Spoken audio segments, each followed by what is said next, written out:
vamos en un flujo en este Webinar Business Lab hacia la formación técnica y tecnológica. Y está con nosotros Hernán Mauricio Chávez Ardila. Él es el rector de la Corporación Tecnológica de Bogotá desde el 2007. Hace parte de diferentes asociaciones nacionales e internacionales y es presidente actualmente presidente nacional de la Asociación Colombiana de Instituciones de Educación Superior con Formación Técnica, Profesional y Tecnológica, ASIED. Hernán Mauricio Chávez, bienvenido, muchas gracias y estamos atentos. No, Germán, a ti muchísimas gracias por la invitación a los compañeros de panel para esos importantes aportes que nos están haciendo hacia los padres de familia, hacia la comunidad en general en el desarrollo de la educación. Creo que debemos plantearnos que debemos trabajar como un sistema, no debemos trabajar como si fuéramos partes independientes de un gran componente, sino que la formación, y lo decía la hermana y lo decía ya Jimena, es para toda la vida. Es una formación que arranca desde el preescolar y debe terminar en la educación avanzada. Entonces, simplemente quiero dar a conocer algunas características relacionadas con lo que desde la formación técnica profesional y la formación tecnológica como institución de educación superior desarrollamos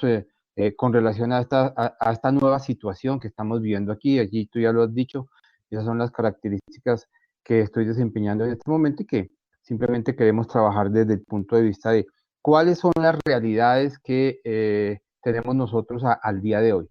Creo que fundamental, tenemos que tener la conciencia que esta era nuestra realidad antes del mes de marzo.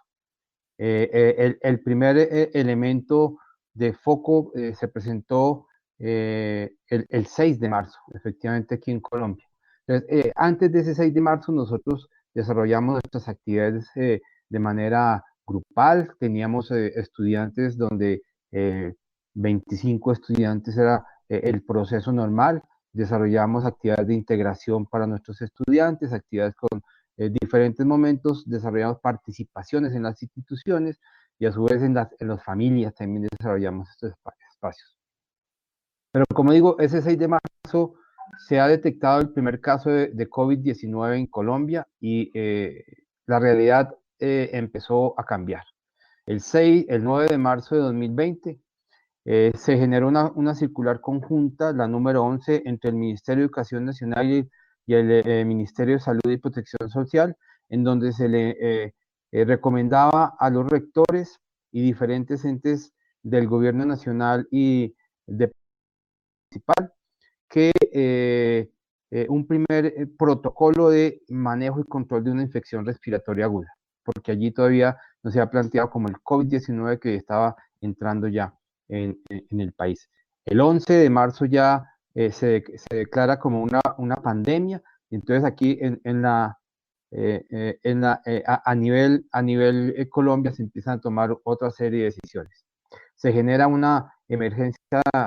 sanitaria el 12 de marzo que va hasta el 30 de mayo a través de una resolución del Ministerio de Educación Nacional en la cual se plantea que esas connotaciones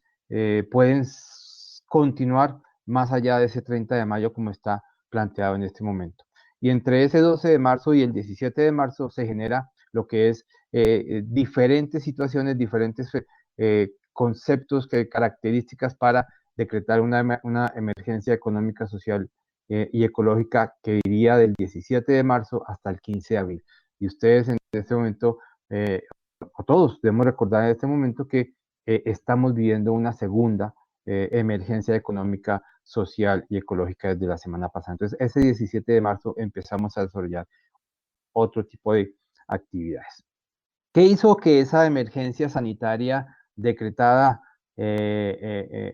generara diferentes situaciones en las instituciones de educación superior? Primero, y ya no lo decía la hermana, las actividades que se estaban desarrollando de esa manera presencial tuvieron que dejarse a un lado. Tuvimos que, como lo decía Jimena, nuestra infraestructura física tuvo que ser dejada, tuvimos que cerrar nuestras puertas, tuvimos que cerrar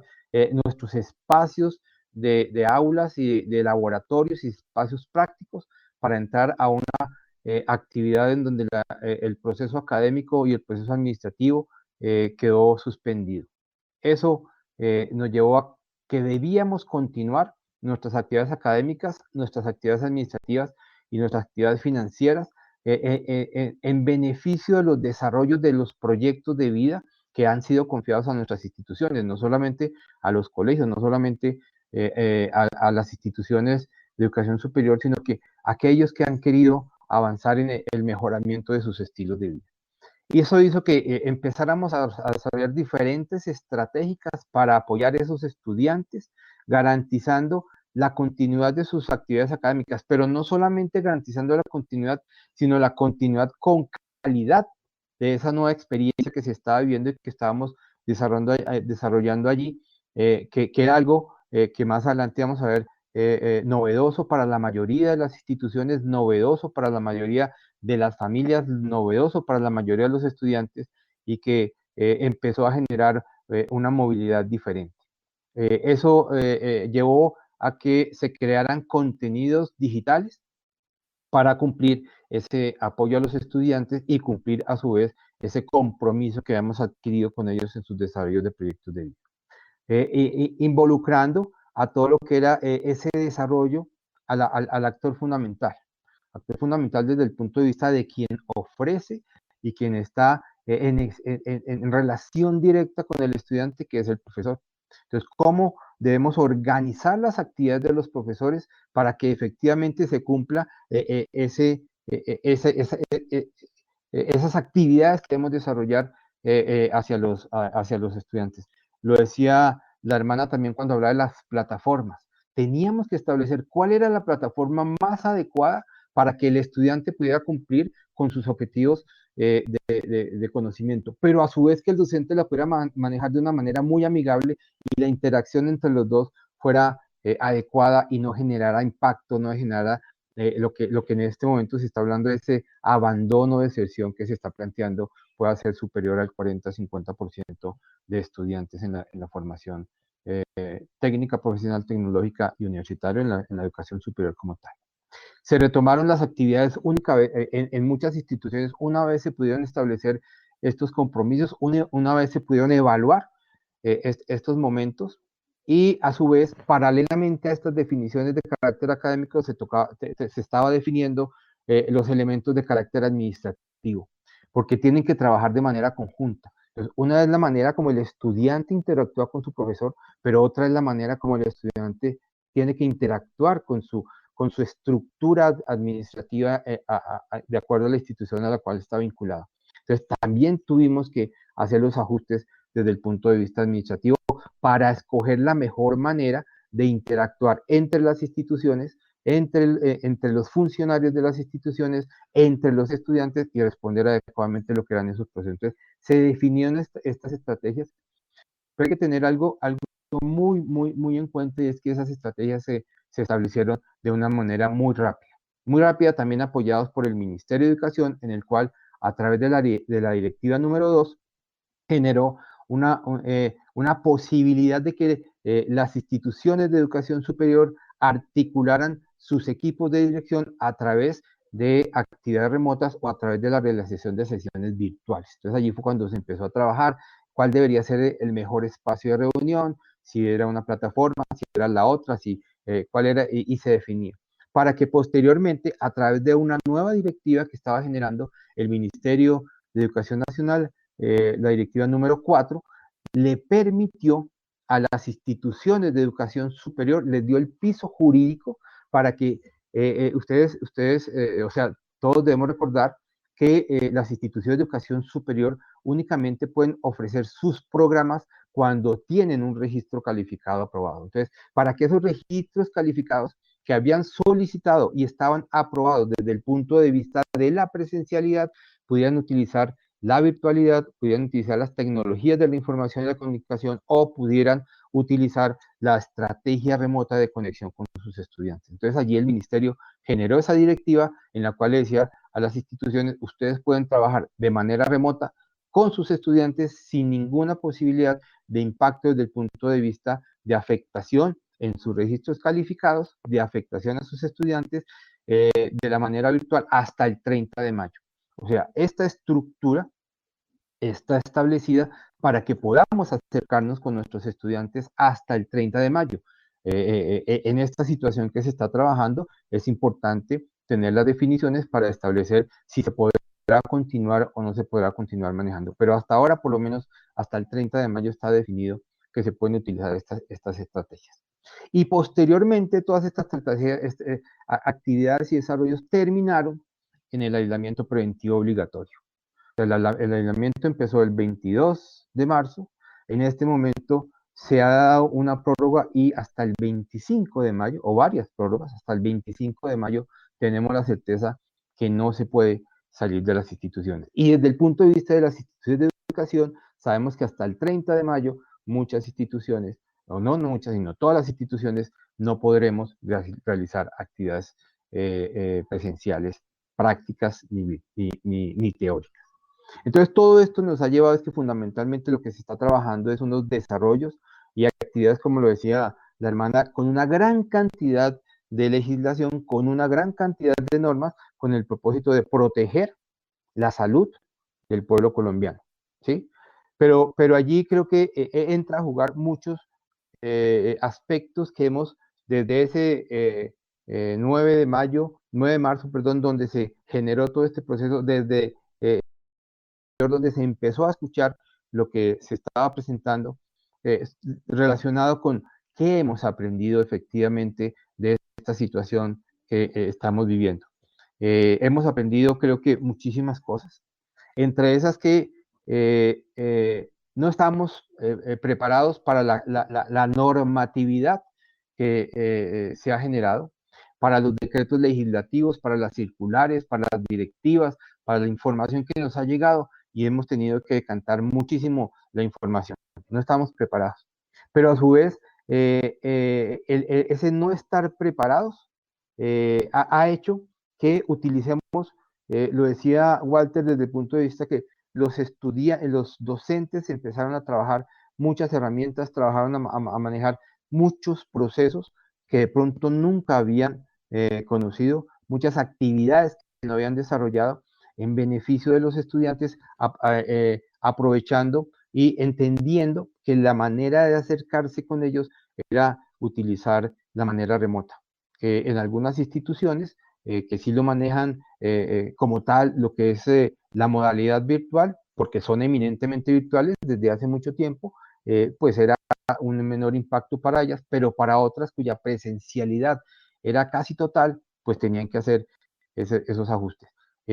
Cosa que como digo, los profesores tuvieron que desarrollar independientemente si tenían la posibilidad o no tenían la posibilidad para hacerlo. Y aquí también lo refuerzo desde el punto de vista que lo tuvieron que hacer en solo días. O sea, eso que yo hablé allá, que hicimos o se hicieron los ajustes para que se puedan desarrollar las componentes, pues fue en días. O sea, muchas instituciones fueron paralelos a cómo estaban desarrollando sus actividades, otras hicieron un compás de espera de 1, 2, 3 días para ajustar todos estos procesos y continuar su actividad académica utilizando las tecnologías de la información y la comunicación sin afectar efectivamente los componentes, como he dicho, de calidad y de los objetivos de conocimiento de los estudiantes. Pero eso llevó una complicación y eso también aquí, incluso en la misma encuesta de la hermana se plantea que no siempre fue favorable la relación entre los estudiantes y sus docentes. Uno, porque no se conocía las plataformas. Dos, porque el Internet se caía y fundamentalmente, como lo decía Walter, muchísimos hogares, más o menos de acuerdo a estudios que se han hecho, el 65% tiene conexión de Internet a nivel país y el 60% de los hogares colombianos tienen un equipo de computador. Entonces creo que eso es importante que lo analicemos y miremos cuáles deben ser esos retos que debemos tener para que... Entonces esa relación no fue fácil, hubo muchas situaciones en las cuales hubo que apoyar estudiantes, hubo que apoyar profesores, hubo que desarrollar unos aspectos para que efectivamente ese trabajo remoto se uniera a esa modalidad presencial avalada por el Ministerio de Educación Nacional y poder cumplir con calidad ese servicio al cual nos hemos comprometido las instituciones de educación. No solamente, como digo, las de educación básica, primaria, media, sino también las de institutos de educación superior. Y se aprendió algo importante y que creo que eso debe ser contextualizados por todos. El aprendizaje en línea, bien planificado, es totalmente diferente a una actividad que estamos dando en este momento en respuesta a una crisis que estamos viviendo. Y todo lo hemos visto, o sea, no es lo mismo que yo pueda planificar, pueda desarrollar mi diseño curricular para un programa virtual que para utilizar unas herramientas en el avance de una situación inesperada y que se esperaría continúe en el mediano y largo plazo, o sea, porque no estaríamos pensando. Bueno, entonces, ¿cuáles fueron esos retos que se evidenciaron cuando íbamos conociendo esas diferentes actividades? Primero que teníamos que planificar, porque igual, lo decía Jimena, no conocemos, tenemos la incertidumbre de qué va a pasar. Tenemos la incertidumbre si nosotros a partir del 1 de junio o del 2 de junio tenemos la posibilidad de recibir nuevamente nuestros estudiantes. No sabemos si podemos abrir las puertas para que nuestros administrativos puedan llegar a desarrollar sus actividades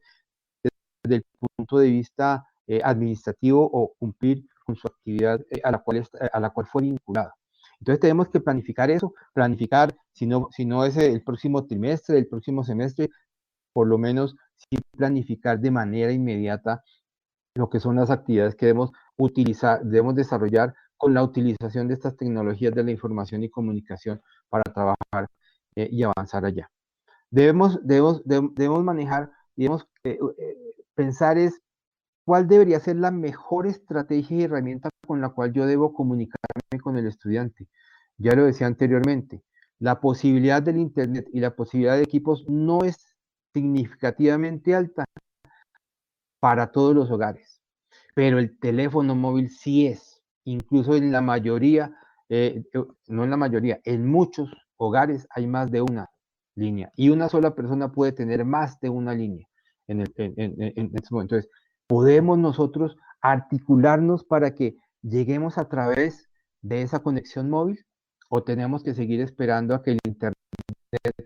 que ahí es donde debe ser pago, no debe ser pago, debe ser abierto para todos, no siempre está llegando a donde se requiere llegar con la enseñanza que debe manejar. Entonces, eso es algo que también tenemos que planificar como un reto que debemos tener. Debemos entender que los seres humanos hemos vivido los últimos ya casi 3 meses, que independientemente de nuestra presencia física, independientemente de si llegamos al lugar de trabajo o no llegamos al lugar de trabajo a la hora que debemos estar, si estamos allá el número de horas a las cuales hemos sido vinculados, en este momento estamos desarrollando actividades totalmente diferentes a estar de manera presencial en un espacio. E incluso aquí también se decía, y lo mostraba la hermana en la encuesta cuando se hablaba hacia los profesores, que los docentes han tenido que utilizar un número mayor de horas para desarrollar su actividad, su ajuste a las estrategias de dar a conocer esas actividades académicas hacia el estudiante para que el estudiante las pueda apropiar, para que el estudiante vea mucho más amena su actividad académica, para que efectivamente se apropie de la información que le está entregando, pueda conseguir información en este mundo donde ya la información se puede encontrar y allí se decía es donde bajo el criterio que yo pueda tener, pueda escoger cuál es la que me conviene más o no me conviene, como lo decía Walter al principio, y que allí es donde los niños tienen que empezar a formarse desde ese punto de vista y el criterio que debe tener cada ser humano para tomar la mejor decisión que no vaya a afectar el futuro ni de él ni de su grupo humano. Entonces, allí es fundamental que esos seres humanos ya no nos interesa si efectivamente en dónde están, que también lo decía la hermana, esa ubicuidad es yo debo estar en un sitio para poder desarrollar mi actividad, eso también es una actividad que también tenemos que mirar. Algo importante es que nosotros pensamos que la transformación es una transformación digital que obedece a la utilización de las tecnologías de la información en la comunicación, pero yo creo que eso es mucho más allá. Debe ser una transformación del ser humano para que efectivamente, y alguno de mis antecesores lo planteó, es si el ser humano no se involucra y no quiere trabajar en estos desarrollos, por mejor tecnología que tenga, por mejores estrategias que tenga, pues simplemente no vamos a lograr que efectivamente estos procesos se puedan llevar a un feliz término y podamos desarrollar allí. Entonces, desde allá tenemos que trabajar. Debemos de identificar que la formación académica desde la modalidad virtual no es de calidad, porque aquí se ha planteado eso. En muchas ocasiones requiere de unas estrategias diferentes, requiere de inversiones diferentes y requiere también de unos espacios y acompañamientos diferentes que se tienen que hacer al profesor, al estudiante y a la comunidad en general, padres de familia, a los acudientes, a todas aquellas personas que se involucran en el proceso de aprendizaje del estudiante. Y fundamentalmente también allí es que en este momento, y aquí ya lo planteaba Jimena y Walter, las tecnologías de la información y la comunicación estaban desde hace mucho tiempo, pero en este momento ya están para quedarse. Y así se ha mirado y así se plantea, sobre todo en esta incertidumbre que no sabemos efectivamente qué va a pasar. Y creo que el máximo reto es ese. Yo creo que allí es cómo nosotros efectivamente interiorizamos que esta situación que estamos viviendo actualmente es una oportunidad de mejora para cada uno desde el punto de vista personal, familiar, profesional, para las instituciones desde el punto de vista de infraestructura, de manejo tecnológico, de diferentes procesos. Y que debemos adecuarnos a esa nueva normalidad, como se ha venido llamando desde hace algún tiempo, porque es importante que entendamos que cuando nosotros volvamos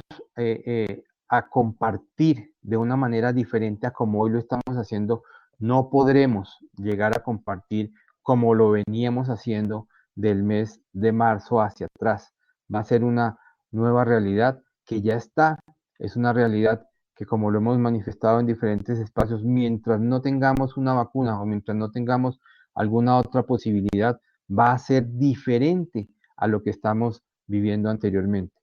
Y todo depende de nosotros, que también se habla, y aquí yo quiero reforzar de pronto cuando Walter hacía esas 4C más una 5, que decía la creatividad y la responsabilidad que viene unida a esa creatividad. Y es que el que nosotros podamos articularnos en este momento con la comunidad en general, con otros seres humanos,